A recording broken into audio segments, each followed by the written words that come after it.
Bismillahirrahmanirrahim. Assalamualaikum warahmatullahi wabarakatuh. Saya Syam Fadila Permana dengan NIM 192-242-5825 dari kelas Sistem Operasi SI 131A. Ingin mempresentasikan hasil resume pertemuan 1 dan 2. Di mana di sini kita mempelajari tentang sistem komputer. Definisi dari sistem komputer: suatu sistem elektronik yang dapat diprogram atau diinstruksi untuk menerima, memproses, menyimpan, dan menyajikan data dan informasi. Ada struktur dan fungsi komputer. Struktur ini maksudnya adalah cara komponen-komponen ini saling terkait. Ada 4 komponen utama. Yang pertama itu Central Processing Unit yang kita kenal sebagai CPU. Yang kedua ada main memory. Yang ketiga itu ada input-output. Yang keempat ada sistem interconnection. Lalu ada 4 fungsi dasar pada sebuah komputer. Fungsi ini yang dimaksud operasi masing-masing komponen sebagai bagian dari struktur. Yang pertama itu ada olah data, simpan data, pindah data, dan kontrol data. Lalu kita mengenal CPU atau Central Processing Unit. CPU ini adalah sirkuit elektronik di dalam komputer yang menjalankan instruksi yang membentuk sebuah program komputer. Ada beberapa komponen utama dari CPU. Yang pertama itu control unit, di mana berfungsi untuk mengarahkan, mengendalikan kontrol terhadap operasi yang dilakukan pada bagian ALU. Nah, ALU ini arithmetic logic unit untuk melaksanakan perintah pemrosesan data dalam bentuk angka dan logika. Lalu ada register. Register itu merupakan sebuah memori pada bagian komputer yang berkapasitas kecil namun memiliki tingkat baca yang sangat tinggi. Lalu ada CPU interconnection, di mana sistem koneksi yang menghubungkan komponen internal CPU seperti ALU, control unit, dan register-register.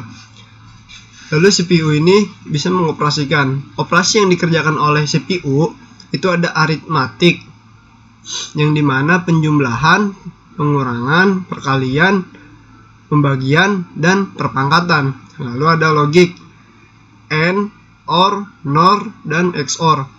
Dan lalu terakhir ada pengendalian, ada selection, repetition, dan goto. Mengenal tentang prosesor. Prosesor adalah komponen yang berfungsi untuk mengolah data dan mengerjakan berbagai perintah yang diberikan padanya. Jadi prosesor ini bisa disebut juga sebagai otak dari sebuah komputer. Prosesor terbagi menjadi control unit, ALU, register, CPU interconnection yang sudah saya jelaskan sebelumnya.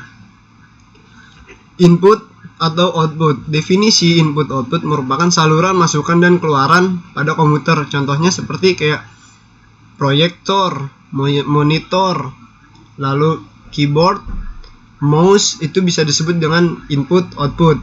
Ada 2 jenis komunikasi I/O. Yang pertama itu serial dan paralel. Di mana serial ini metode komunikasi data di mana hanya 1 bit data yang dikirimkan melalui sebuah kabel pada suatu waktu tertentu. Kalau paralel itu di mana beberapa bit akan dikirimkan secara bersamaan pada saluran yang berbeda.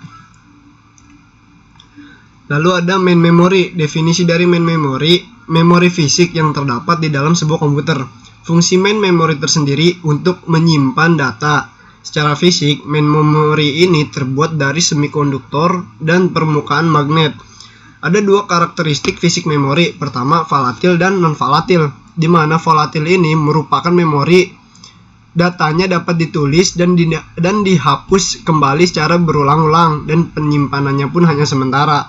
Namun non-volatil ini jenis memori komputer dan dengan akses secara acak yang umumnya digunakan untuk menyimpan konfigurasi yang dilakukan firmware seperti BIOS, EFI, dan atau yang lainnya. Lalu mengenal software. Salah satu jenis perangkat lunak yang sangat penting di dalam komputer adalah perangkat lunak yang dikenal sebagai tata olah sistem atau software. Secara garis besar, tata olah sistem tersebut adalah sistem bahasa, sistem operasi, sistem utilitas. Lalu kita mempelajari tentang konsep dasar komputer, di mana menurut Georg Gorslein itu komputer atau sistem komputer dapat dikemukakan dalam beberapa macam tingkat konsep yang berbeda. Tingkatan konsep komputer itu bentuk komputer terdiri atas sejumlah rangkaian komputer elektronik ditambah dengan komponen mekanika, magnetika, dan optik. Beberapa rangkaian elektronik yang melaksanakan berbagai kerja komputer yaitu menerima masukan, mengolah data, merekam informasi ke disk, membaca informasi dari disk, menampilkan data ke monitor, mencetak data ke printer, dan kerja lainnya. Lalu ada pertama tingkat konsep saklar. Aktivitas atau kerja yang terjadi di dalam komputer, baik itu kerja yang sederhana maupun yang rumit, dapat kita pandang sebagai sekumpulan gerakan terhubung atau terputus dari kumpulan-kumpulan saklar. Nah, komputer ini merupakan kumpulan dari rangkaian-rangkaian saklar. Tingkat konsep transfer register. Berbagai kerja komputer merupakan bentuk dari pindah-memindah informasi di antara berbagai register. Kelompok register-register tersebut tersendiri. Ada beberapa kelompok register, yaitu pertama register logika dan register aritmetika, yang berfungsi melakukan operasi logika dan aritmetika. Lalu ada register akumulator, di mana register akumulator ini berfungsi untuk menampung berbagai unsur informasi. Lalu ada register indeks untuk mencatat sebuah indeks. Lalu ada register alamat memori untuk mencatat alamat memori. Lalu ada register pencacah atau counter untuk mencacah urutan program. Lalu yang terakhir ada register memori, yaitu untuk menyimpan sebuah informasi dari sebuah komputer. Lalu ada tingkat konsep arsitektur. Kerja komputer merupakan lalu lintas informasi pada berbagai satuan pada komputer melalui berbagai bus penghubung mereka dengan suatu susunan arsitektur tertentu. Lalu ada tingkat konsep diagram blok. Pada tingkat konsep tertinggi sistem komputer, kita dapat melakukan pengelompokan ke dalam sejumlah blok, seperti blok masukan, blok satuan prosesor pusat, blok memori kerja, dan blok lain sejenisnya. Lalu kita mengenal tentang kerja komputer pada tingkat konsep. Nah, pada konsep diagram blok ini, kerja komputernya sebagai lalu lintas informasi di dalam dan antar blok pada sistem informasi atau sistem komputer. Pada tingkat konsep transfer register, kerja komputernya berlangsung melalui pemindahan rincian informasi antar register. Lalu terakhir pada tingkat konsep saklar elektronik, kerja komputernya berlangsung dalam bentuk terputus dan terhubungnya berbagai saklar elektronik di dalam sistem komputer.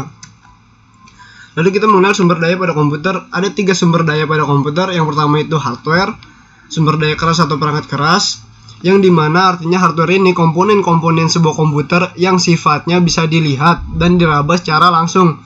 Contoh dari hardware tersendiri seperti mouse bisa disebut dengan hardware, RAM bisa disebut dengan hardware, lalu juga ada DVD room, jenis-jenis lain hardware sebagainya lah.